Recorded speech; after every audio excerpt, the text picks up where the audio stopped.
Well, each Monday in our City Shapers segment, we introduce you to someone who is part of Buffalo's resurgence. And this week, 2 on Your Side's Kelly Dudzik takes us to a restaurant inspired by a grandmother's recipe and one man's love of cooking. We're on Niagara Street, right across the entrance to the 190. And today I'm going to take you inside Rue's Pierogi. My friends nicknamed me Rue in high school, and it kind of stuck. So we got Rue's Pierogi.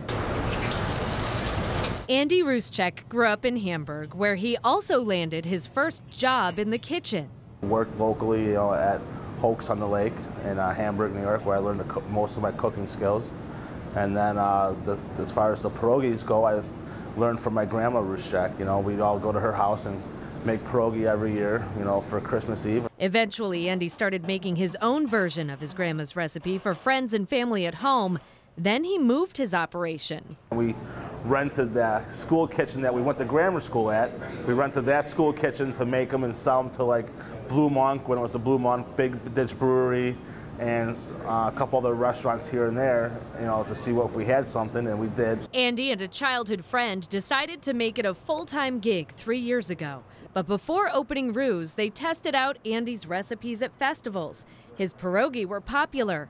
So the next step was finding the perfect spot to open their restaurant, an old sarsaparilla bottling facility from the mid-1800s. When you first saw this building, what's going through your mind? Because it did not look like this when you first walked through the doors. And if you see it now, it's amazing what Schneider Development and that they did. It's incredible. There's 42 apartments above here, and they were sold out before they were even finished. Andy also runs a food truck and is getting into catering everything from casual events to weddings. It's just an incredible team. It's like a big family, so it went from a family thing to still a family. And then you're working together with all the other businesses that are kind of coming up together, a perfect example is like our beer list. Yeah, those are all local. All local. Mm-hmm. And we do spot like for just the other, for Flying Bison Brewery, we take their Aviator Red and we do a beer braised pulled pork with their beer. Then we make a barbecue sauce with the beer drippings. Those collaborations are part of what has made Rue's so successful. And Andy has this advice for anyone planning on getting into the restaurant business. It's very hectic, and you're here. You got to be here a lot. You can't just open up.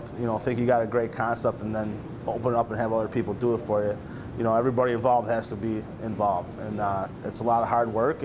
But at the end of the day, the reward is making people happy, meeting people, and just being part of the whole scene. In Buffalo, Kelly Dudzik, Channel 2 News.